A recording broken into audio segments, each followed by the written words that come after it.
So to start with, would you please find these notes? It looks like this, and one of the things I like about it, it has the sheet right at the top. And we're going to use that puppy a lot. All right, so get it zoomed in on this sheet, and in a moment I'm going to ask you to show me that you have this up and they're ready to go. You will have to be a wizard at using this sheet. You'll have to know exactly when to use what formulas. Pausing. So what is this like? It's math. I got to get back to this math. I want to just talk to you about how this is actually something you'd see in the real world. We see a lot of patterns like this. Like, let's say the bus comes every 2 hours, okay? And it starts at, I don't know, 1 o'clock in the afternoon, and then every 2 hours. So it'd be 1, and then it'd be 3, and then it'd be 5, and then it comes at 7, and that's just a sequence. What if I wanted you to add them all up? That wouldn't make any sense. Like if this is what time the bus showed up, you wouldn't want to add them all up.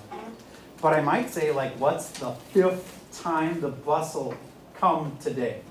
Well, 1st, 2nd, 3rd, 4th. You tell me, what's the 5th one? So I always want you to start by putting blanks out like this. And if I tell you it's 1, 3, 5, and 7, you should be able to make the last blank. And this would be u sub 1, u sub 2, u sub 3, u sub 4, and u sub 5. Would you please figure out u sub 5? Write it all out, just like that.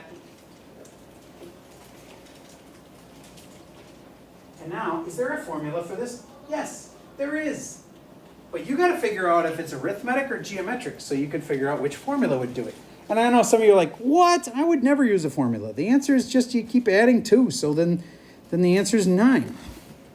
Raise your hand if you already had the 9 in there. Okay, good. Do you get, though, that if I asked you for what was the 400th time that the bus showed up, you would not want to do it by hand. You know what I mean? You got to have a formula for that.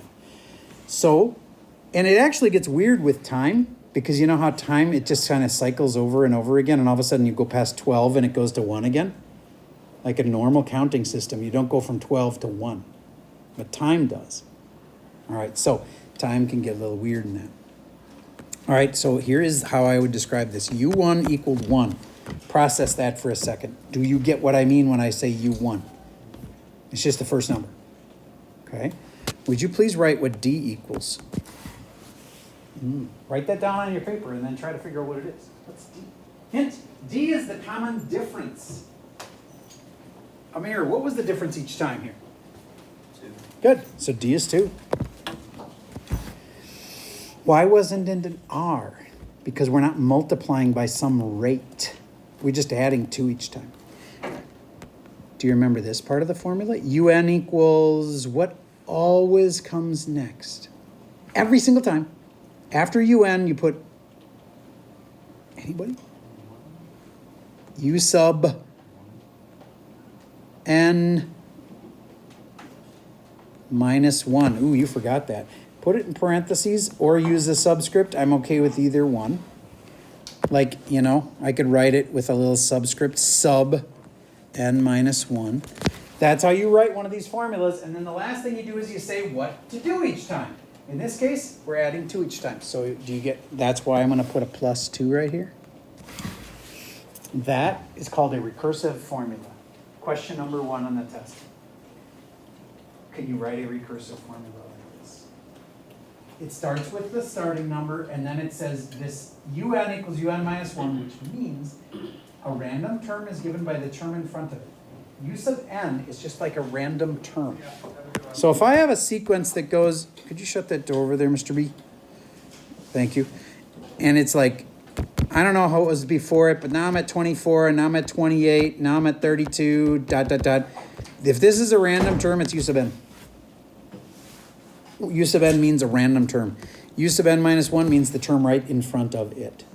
And what happened each time here? Oh, looked like they were adding 4. So that had a common difference of 4. All right, would you please take this and figure out which of these formulas you'd use if I said I want U sub 20. You know which of these formulas to use. Just circle it. And you're going to be comparing with the kid next to you and see if you've chosen the right formula. U sub 20. Which formula should you use? Highlight it or circle it, and in a moment, you're going to compare with the kid next to you. compare with 2. Okay, both sides. All right. You're gonna compare. And for today, you two are gonna compare. Okay, highlight the formula you think it is. Compare with the kid next to you. Christian, you're gonna go diagonally this way because it's like a little group of 3.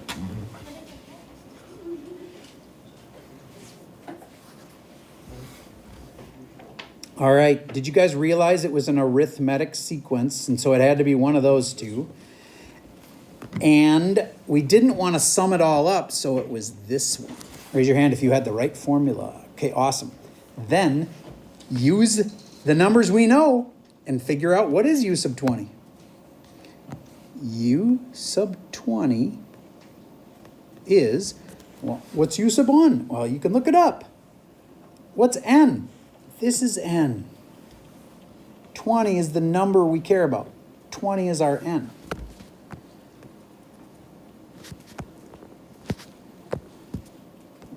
U sub 20 is u sub 1, which was 1.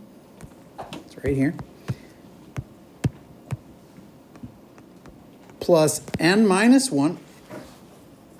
20 minus 1 means 19 times the common difference. And the common difference was 2. Where'd that come from? It was this. It was adding 2 each time, right? That's the common difference. Now, you totally could use a calculator. I'm going to pause for a second. I know there's quite a few people that don't bring theirs. You're not going to use your iPad because you can't use it on the test. So come on up if you need to borrow a calculator. Either have one or come on up. So put the answer on your calculator. I would type in, I personally would do it in this order. I'd do 20 minus 1 in my head, and I'd do 19. And then I'd do 19 times 2 on my calculator, and then I'd add 1. I don't do them from left to right. You can if you use the parentheses right, but I personally would do the 19 first, times it by 2, then add the 1. And would you please compare what you have on your calculator with the kid next to you by holding out your calculator and seeing if you get the same things. Okay. Zach, you got a calculator? Come on up and borrow one. If you don't have one of your own, leave me something like your cell phone's the best because you'll be different than everybody else's. There you go.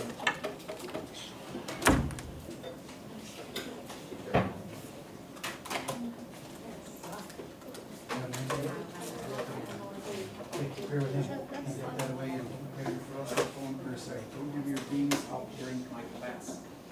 All right, yay.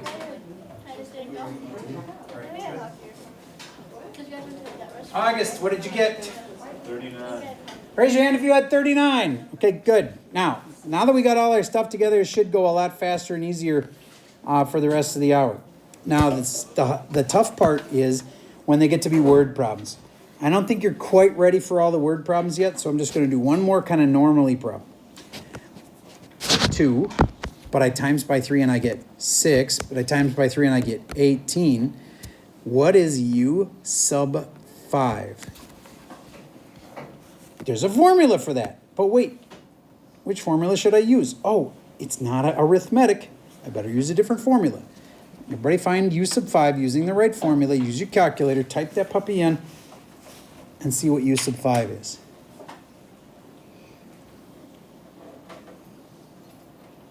Okay, first thing, talk to the person next to you. Are you using arithmetic or geometric? Talk to him. All right, I've heard a fair amount of geometric, and that is correct. And it's u sub 5, that's this formula. If you're not using that formula yet, use it now. Use your calculator. You know what u sub 1 is by how I started. You know what the r is by what we're multiplying by each time. N, one of the hardest numbers for kids is n. In this case, I wanted u sub 5, so 5 is the n. All right, get your answer on the calculator, even if you just type it in. If you know it in your head and you figured out it's like 86 or whatever, type it in on the calculator, and then I'll walk past and see what you got.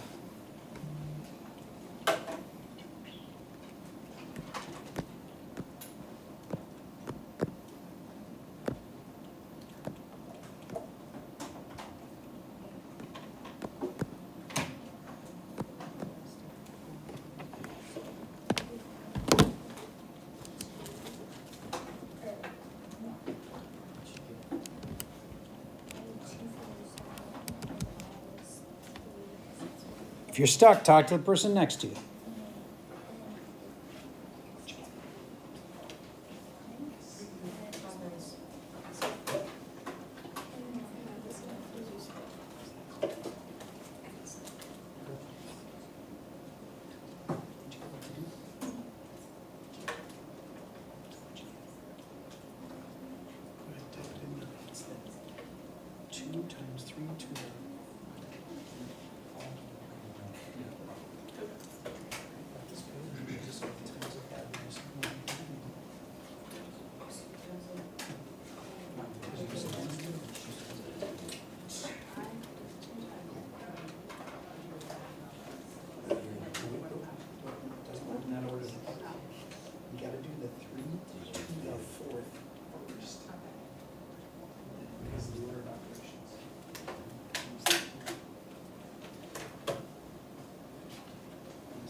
When I say like the 30th term, we put in 30 minus 1.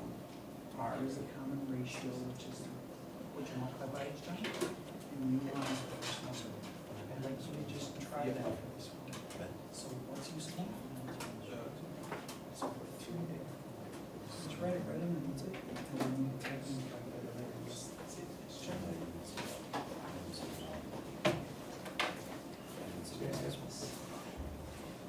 So did you get this? Yes. Okay.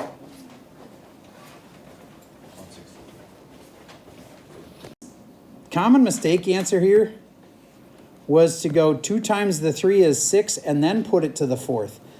Why can't you do that? Because powers have to be first. Remember PEMDAS? Parentheses are very first, but there weren't any. Then there was exponents. That had to be first. So that's 3 to the 4th. And then you go 2 times the 3 to the 4th. And the 3 to the 4th was 81. And when you go 2 times the 81, then you get 162. And that was your final answer for that one. Okay, now let me just like frame this by saying, for all the rest of the problems, remember that on the test, there's going to be 4 hard word problems. And the hard part is trying to figure out which formula to use. And once you know which formula it is, like if it's about infinite, it's got to be this one. Or if it's about summing them all up, it's got to be one of these two. And then you just got to decide if it's arithmetic or geometric. And the only other thing I've seen kids struggle with is they didn't tell me what they did.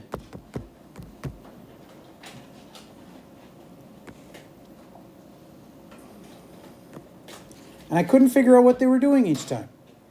Do you get that some kids might think this is multiply and some kids might think this is add? How do you check? This is either arithmetic or geometric. And there's either a D or there's an R. Would you please figure out with the person next to you, is this arithmetic or geometric? And therefore, does it have a D or an R? I'm going to pause while you guys talk about it. Okay, I can see here people talking through like, I think it's plus 3.5. If that was right, then you just check and see when you add 3.5, does that work? Yeah, it does. When you add 3.5, that makes 9. So yeah, it's add 3.5. Is that arithmetic or geometric? When you're adding 3.5 each time, that's arithmetic. Adding is arithmetic. And then you use the right formula for that. And then last but not least, arithmetic goes with common difference. So D equaled 3.5. All right, if you really understood that, then you should be able to write me one of these. What's the equation for this?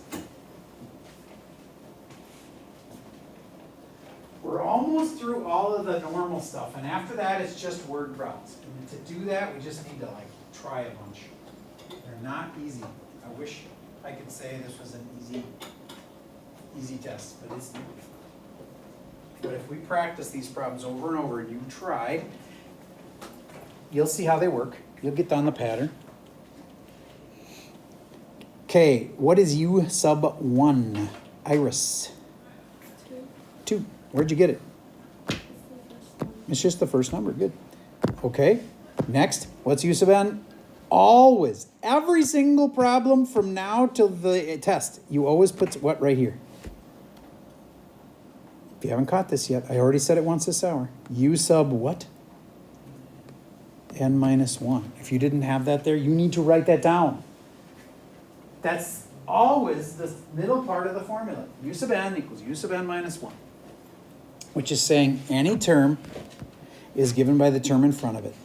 And then right here is where you put the common difference or the R, the ratio or the rate. Does this one have a D or an R? This right here. Is it a common difference? It is a common difference, yes, that's a D. So that was a D of 3.5. So I put the 3.5 here. Now this is an important moment. If I put that in parentheses, it means I'm timesing by 3.5. I'm not timesing by 3.5. So what am I supposed to put?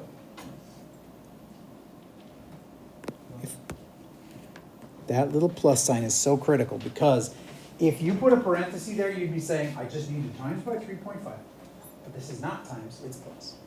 There, that is called the formula. It's a recursive formula. How many of you feel like that's going to be something that you'll get right on the test? You feel like you got this? All right. Then one more really fast. 4 times 2 is 8 times 2 is 16, dot, dot, dot. What's the formula? If you understand what's going on, this is a 5-second question. Mr. Gentleman, try this one. You don't need a calculator for it. Just write the equation for it. I know you're moving on to the harder ones, which is awesome, but... All right, let's go with August. What is U sub 1? 4. And what do you always put after U sub n? Yes. And now the last piece. David B. Can you tell me what goes right here?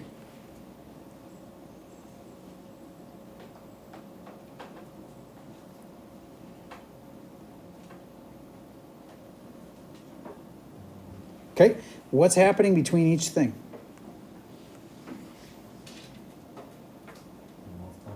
Yes. That's a hint.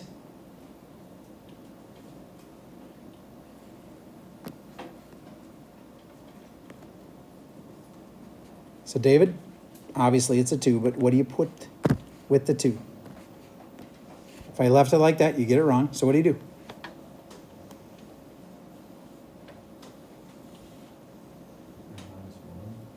We already got that.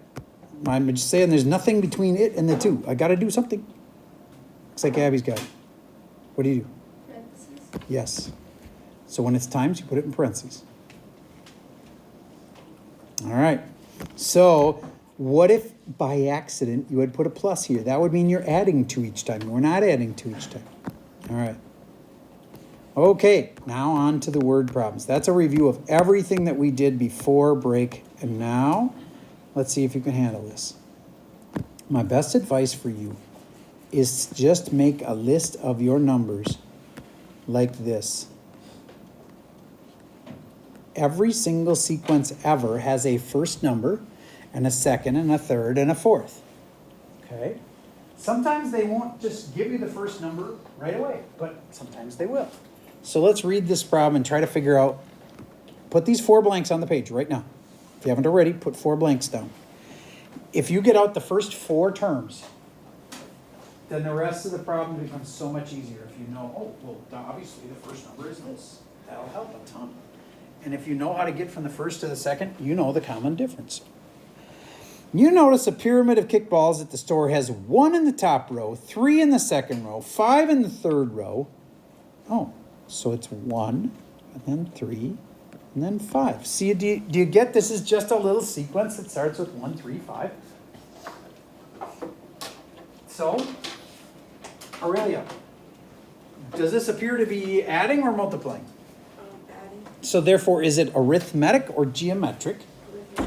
And if it's arithmetic, do you get, I'm going to pick one of these two formulas under arithmetic, and which one do you think they want? Well, let's read the question. Aurelia, would you read the rest of the question? Part A. How many kickballs are in 15 room? Do you feel like that is a U sub n or an S sub n? U sub n. You are correct. So we're going to use that formula right there, and that's the first thing I would do, is write U sub 15 equals, and then I'd write out that formula. Everybody, write out that formula. Sure, you can put the numbers in right away if you want to, but you need this formula. That's what it's all about, is find the right formula, stick in the numbers.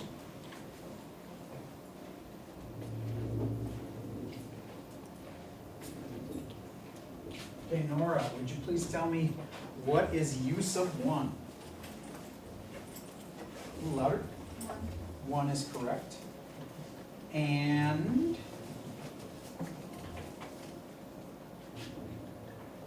what's U sub? No, wait. What's n minus 1, Nora?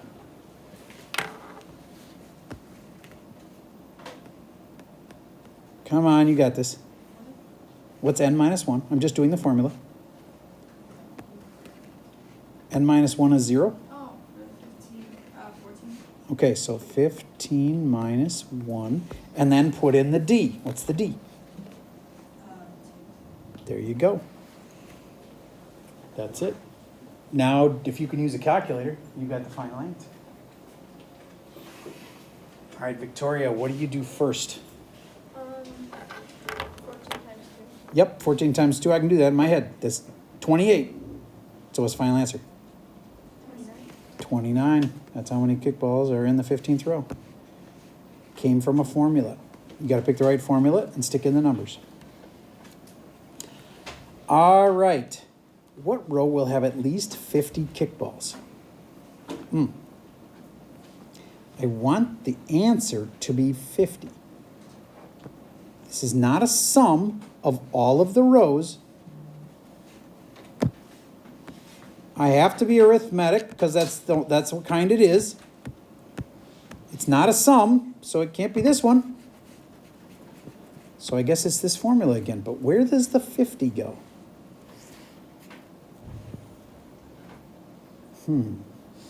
Well, it's either U sub n or U sub 1 or n or d.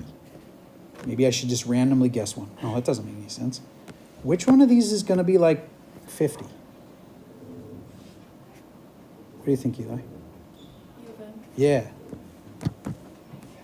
50 equals, and U sub 1, I know that. It's the first one. I can just look at my pattern here and notice I said always start with putting 4 blanks out so you know the first one's right there. So U sub n is 1. So now I'm going to basically just go fill in this formula, and I'm going to just copy it down and have you fill in the rest of that formula. If you know what n is, you put it right there. So 50 equals 1 plus n minus 1 times d. I'm just taking that formula and sticking in the numbers, and I can solve it for n.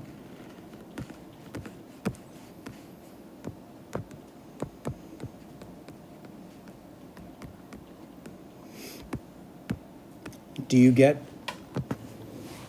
we know the common difference, but we don't know what number it is, so we put the common difference there.